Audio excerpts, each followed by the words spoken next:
هموطنان گرامی، نمایندگان ملت‌های اروپا و شخصیت‌های محترم، فردا سال روز شروع قیام بزرگ مردم ایران است.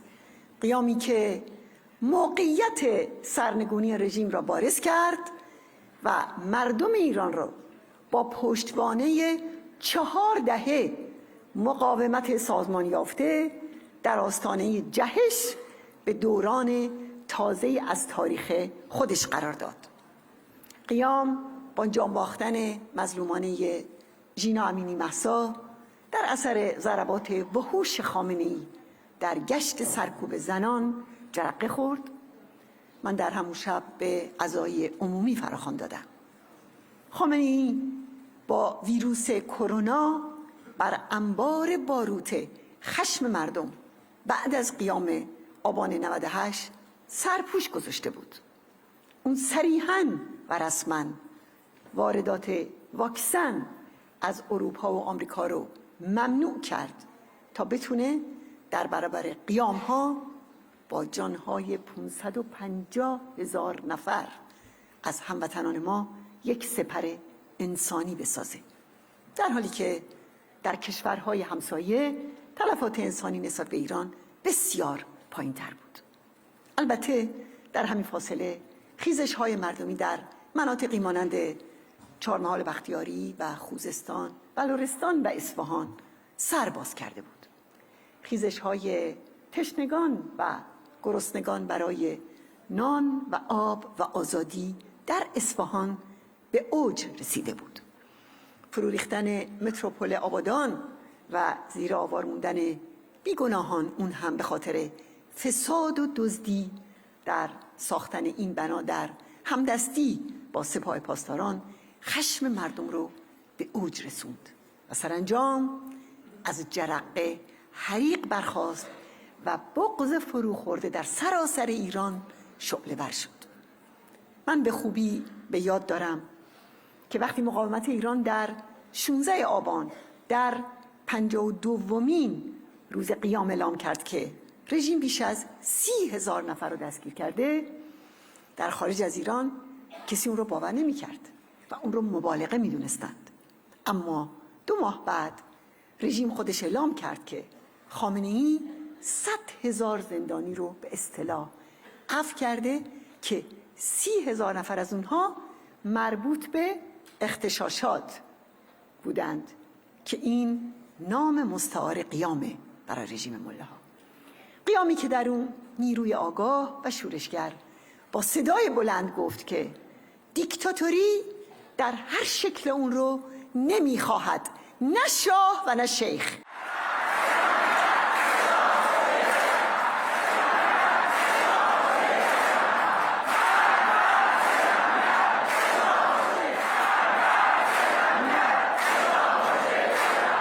در این قیام جهان به روشنی دید رژیمی که با جنگ افروزی و تروریسم و با هیاهو درباره برنامه موشکی و اتمی بی‌ثباتی خودش رو میپوشونه، در واقع بر روی بشکه بارود نشسته و هیچ آینده‌ای نداره.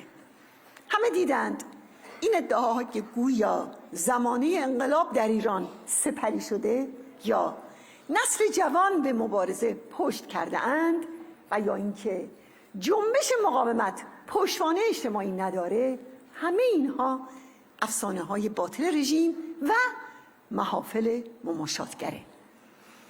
و اون هنگام که زنان و دختران دلیر، این نیروی اصلی تغییر، در خط مقدم به پا خواستند، آشکار شد که این شورش و این قیام بسیار گسترده و عمیقه که به سرعت میتواند به سرنگونی محتوم دیکتاتوری دینی بیانجامد و یک ایران آزاد رو به ارمغان بیاورد.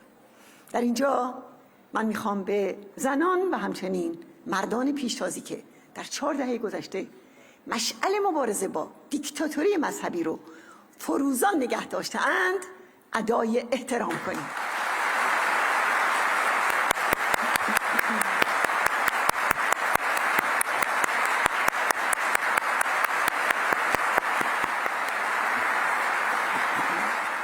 دوستان گرامی، هموطنان عزیز، امروز آخوندها برای جلب سیاست مماشات به تبلیغات وسیعی دست دادند که دیگر قیامی در کار نیست. این تبلیغات از جانب کسانی مورد استقبال قرار گرفته که احیای سیاست شکست خورده مماشات رو دنبال می کنند. اما عواملی که باعث فوران قیام شد نه تنها کاهش پیدا نکرده که حتی بیشتر، متراکمتر و شدیدتر شده. از جمله اینکه اولا رویکرد متعارض جامعه با حکومت جلادان که در قیام بارز شد به وضوح افزایش پیدا کرده. مقامات رژیم میگن هر ماه تعداد قابل توجهی از عوامل نهادهای رسمی سرکوب توسط مردم به جان آمده و جوانان خشمگین از پا در میان. هر هفته بدون استثنا اقشار مختلف مردم نظیر بازنشسته ها، کارگران، پرستاران، استادان و به خصوص ساکنان مناطق محروم دست به اعتراض میزنند. ثانیاً مقاومت سازمان یافته و کانون‌های شورشی در داخل کشور همراه با شبکه‌های اجتماعی مجاهدین فعالیت‌های خودشون رو بر شکستن تور اختناق و برپایی خیزش‌ها و گسترش اونها متمرکز کردند. و ثالثاً در حالی که درآمدهای نفتی رژیم بالا رفته، اما سیاست غارت دارایی‌های عمومی و فقیرسازی توده‌های مردم پتانسیل انفجاری رو افزایش داده و آمادگی اجتماعی برای خیزش‌ها بالاتر میره. در چنین وضعیتی رژیم لاجرم به کنترل و سرکوب و انقباض بیشتر متوسل میشه. نمونه اون موج اخیر تصفیه استادان دانشگاه هاست که کودتای سیاه خمینی در دهه 60 رو تحت عنوان انقلاب فرهنگی تداعی میکنه. در اون زمان دانشگاه ها رو نزدیک به 3 سال بست و بعد هم بیشتر از نیمی از اون رو سهمیه سپاه و بسیج و عوامل ماشین جنگی خودش در جنگ ایران و عراق قرار داد. نمونه دیگه وضعیت زندانیان سیاسی که اذیت و آزار اونها توسط دشقیمان خامنه‌ای به خصوص در مورد زندانیان مقاوم و اعضا و هواداران مجاهدین شدید شده.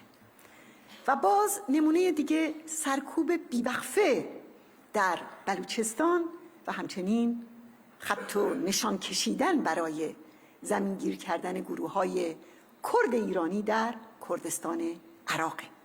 خط کاری که رژیم در داخل ایران و در خارج از ایران در برابر مجاهدین و شورای ملی مقاومت ایران در پیش گرفته. نشانه آشکار دیگه‌ای از ترس و عجز در برابر قیامه. برای مقاومت ما دروغ و دسیسه و شیطانسازی و تروریسم از طرف رژیم البته که چیز جدیدی نیست، اما از ابتدای سال میلادی ابعاد دروغ، توطئه و زدوبند چه در داخل ایران و چه در خارج ایران افزایش چشمگیری داشته. رژیم میگه برای سازمان مجاهدین و 106 تن از مسئولان و اعضای مقاومت کیفرخواست صادر کرده و دادگاه غیابی میخواد تشکیل بده. مسخره به نظر میرسه، اما واقعیت داره. نظریه پردازان رژیم میگن به خاطر اینه که این سازمان از نقش میدانی ویژه برخورداره و رهبری عوامل میدانی و مجازی در قیام ها رو به عهده داشته. فقط در 3 ماه اخیر 2 خبرگزاری اصلی سپاه پاسداران بیش از 230 بار علیه مجاهدین دروغ و جعل و افترا منتشر کرده. هر یک از این خبرها به نوبه خود توسط 50 رسانه سراسری دیگه رژیم منتشر شده و در 3 ماه گذشته حدود 12,000 خبر جعلی فقط توسط این دو خبرگزاری علیه مجاهدین منتشر شده. حملات بیوقفه دامنه‌دار و همه جانبه رژیم که به گفته سخنگویان اونها با استفاده از تمام ظرفیت‌های حکومت صورت میگیره، یک معنا بیشتر نداره. آخوندها چشمانداز پیروزی آلترناتیو و انقلاب دموکراتیک در ایران رو در برابر خودشون میبینن، از اون وحشت دارن و چنان که یک بار موسوی اردبیلی قاضی القضات خمینی در زمان مرگ خمینی صریحاً گفت به خود میلرزند. بله، ما میگوییم باید که به خود بلرزیم.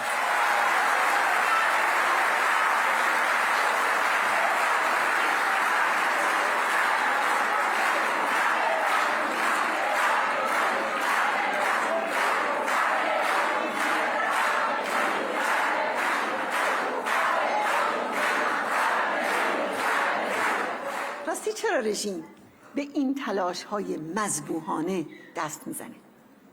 جواب رو باید در نتایج و دستاوردهای قیام جستجو کرد. از اینکه مرزبندی نشاه و نشیخ برجسته و استوار شده و پرچم جمهوری دموکراتیک رو بر قله قیام‌ها برافراشته.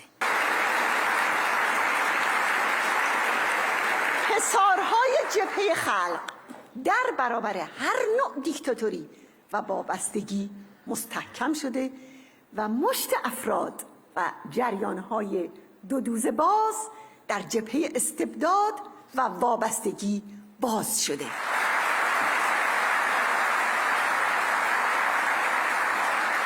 خلاصه میکنم در مورد رژیم همه چیز حاکی از شکنندگی و بی‌ثباتیه و از پایان اون خبر میده.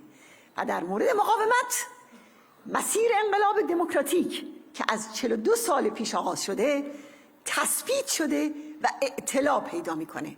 در واقع آینده به نام انقلاب دموکراتیک، آلترناتیو دموکراتیک و جمهوری دموکراتیک مهر شده است.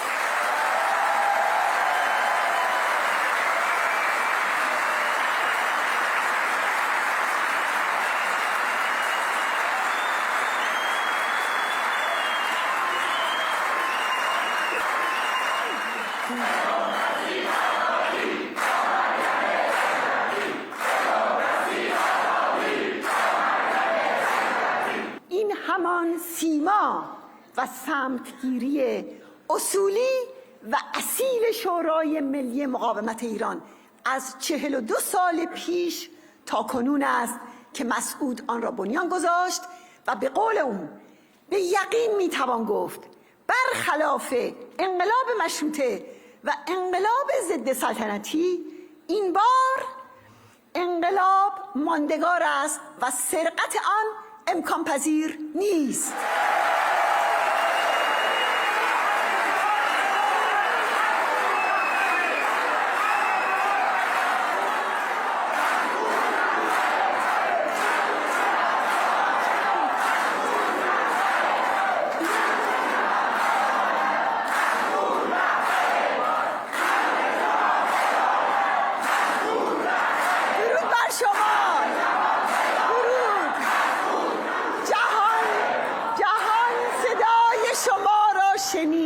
درود بر شما. آری خلق جهان بداند مسعود رهبر ماست.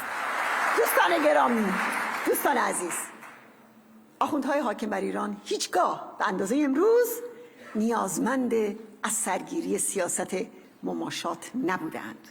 اونها زیر ضربه عظیم قیامها بیش از هر زمانی به زدوبندهای دیپلماتیک نیاز دارند. تلاش میکنن در برابر مردم ایران و انقلاب دموکراتیکشون غرب و شرق عالم رو به یاری خود جلب کنند. روش‌های اونها برای به کرنش واداشتن دولت‌های غرب بسیار شناخته شده است: گروگانگیری، تروریسم، جنگ افروزی و بازی با کارت بمب اتمی. خواست مرکزی اونها از دولت‌های غرب محدودسازی هرچه بیشتر مجاهدین و شورای ملی مقاومت و بستن راه قیام و آزادی در ایران است. یکی از امام جمعه ها و نمایندگان ارشد خامنه‌ای فاش کرد که در مذاکرات غیر مستقیم مقام های رژیم آمریکا رو قانع کردند که مطالبات بر سر برنامه هسته‌ای وابسته به رویکرد اونها نسبت به مجاهدینه. اون گفت هم به آمریکا و هم به اروپا تفهیم کردیم که مجاهدین مانع تفاهم میان رژیم با اونهاست. این گزارش رو رسانه‌های رسمی رژیم در 2 تیر همین امسال منتشر کردند. پیش از اینم غریب‌آبادی معاون قضایی رژیم اعلام کرده بود که ما در هیچ ملاقاتی با مقام‌های خارجی نیست که از اونها نخواهیم که به قضیه مجاهدین بپردازند. بنابراین باید دید که اون طرف قضیه چیست؟ اون طرف قضیه اینه که مردم ایران سیاست دولت‌های غربی رو به دقت نظاره می‌کنن. از جمله سکوت نسبت به نقض فاجعه بار حقوق بشر در ایران و بسنده کردن به بیانیه‌های لفظی محکومیت، اجرا نکردن تحریم‌های نیمبند و چشم بستن بر استفاده رژیم از بازارهای اروپا و آمریکا برای تهیه قطعات مورد نیاز ساخت پهپاد و موشک و اتمی و همچنین تجهیزات سرکوب. و ننگین‌تر از همه این است که 6 میلیارد دلار پول نقد به خامنه‌ای و سپاه پاسداران اون این روزها کادو دادند که فقط صرف سرکوب و جنگ و تروریسم این رژیم خواهد شد. باید تاکید کنم که ادامه مماشات با فاشیسم دینی هم کمک کردن به قاتلانیه که در حال شلیک به مردم ایران هستند و هم به خطر انداختن صلح و امنیت جهان از جمله امنیت خود اروپاست.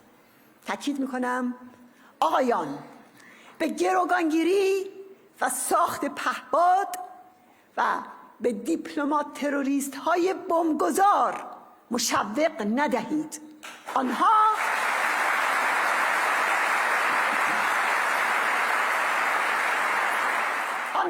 علیه خود شما جریتر می شوند.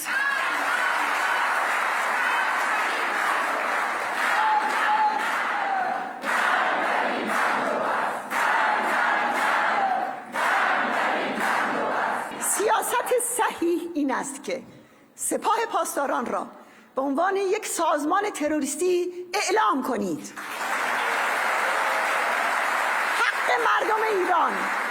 حق مردم ایران برای دفاع از خود در برابر سپاه پاسداران و نیروهای سرکوبگر را به رسمیت بشناسید.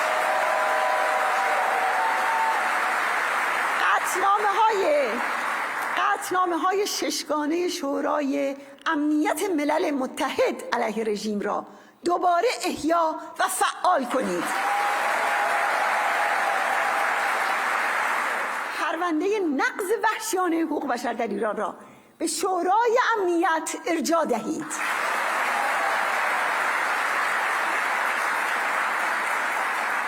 سران رژیم را به خاطر 4 دهه نسل‌کشی و جنایت علیه بشریت به پای میز عدالت بکشانید و این رژیم را به عنوان تهدید صلح و امنیت جهان تحت فصل 7 منشور ملل متحد قرار بدهید.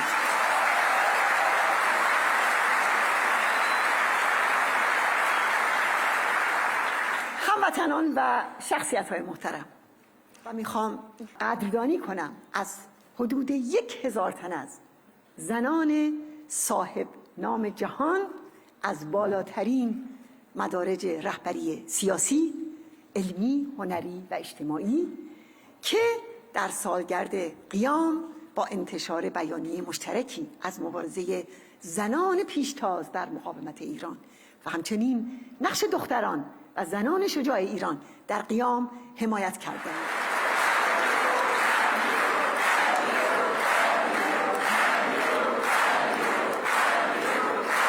بیانیه اونها همچنین شامل بسیاری از موادی هست که 3600 پارلمانتر از سراسر جهان، 124 تن از رؤسای جمهور و نخست وزیران سابق و همچنین 75 برنده نوبل یک الگوی درخشان برای سیاست صحیح بین المللی رو ارائه دادند. همه اونها در دفاع از قیام مردم ایران بر ضرورت قرار دادن سپاه پاسداران در لیست تروریستی و محاکمه سران رژیم و همچنین حمایت از برنامه 10 ماده مقاومت ایران تاکید کردند. در همین راستا میخوام در اینجا به یک انسان بزرگ که از بلژیک برخاست ادای احترام کنم. پروفسور اریک داوید.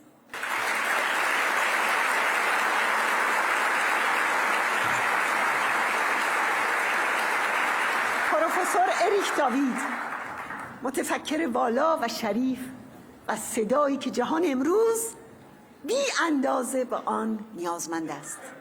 او حقوق بین الملل رو در خدمت آزادی خلقها قرار داد و در حمایت از حقوق مجاهدان اشرفی در برابر رژیم و متحدانش هم دانش و صلاحیت و هم عواطف انسانی فوق‌العاده خودش رو نثار کرد. تاریخ مبارزه برای آزادی ایران هرگز اریک داوید رو از یاد نخواهد برد. اریک داوید از افتخارات ماندگار بلژیک است.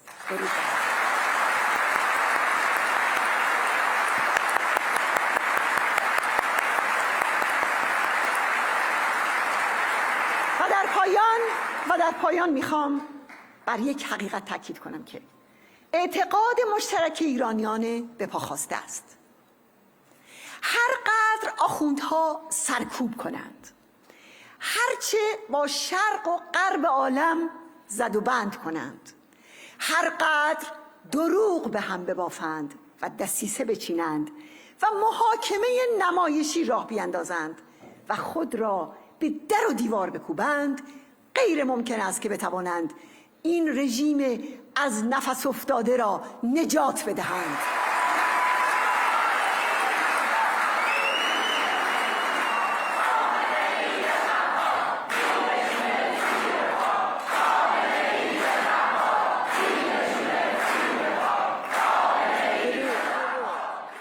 شعله‌های امید در قلب‌های مردم ایران بیش از هر زمانی فروزان است. عزم‌های دختران و پسران شورشگر ایران بیش از هر زمانی شعله‌ور است و اراده‌های متحد مردم ما برای آزادی از هر قدرتی در جهان قوی‌تر است. بله، این سمفونی پرشکوه آزادی است، این صدای آزادی است و این صدای پای قیام و صدای پای ارتش بزرگ آزادی مردم ایران است. انقلاب دموکراتیک مردم ایران پیروز می شود.